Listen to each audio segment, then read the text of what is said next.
We are working hip flexion with this movement, specifically biasing the psoas.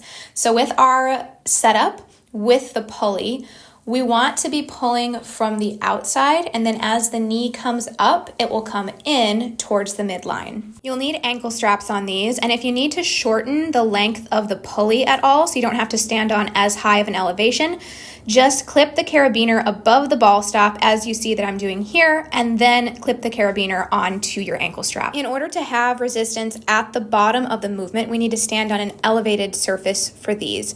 That being said, be very careful with the surface that you choose. Make sure it's not too tippy. Make sure you're not going to fall off of it.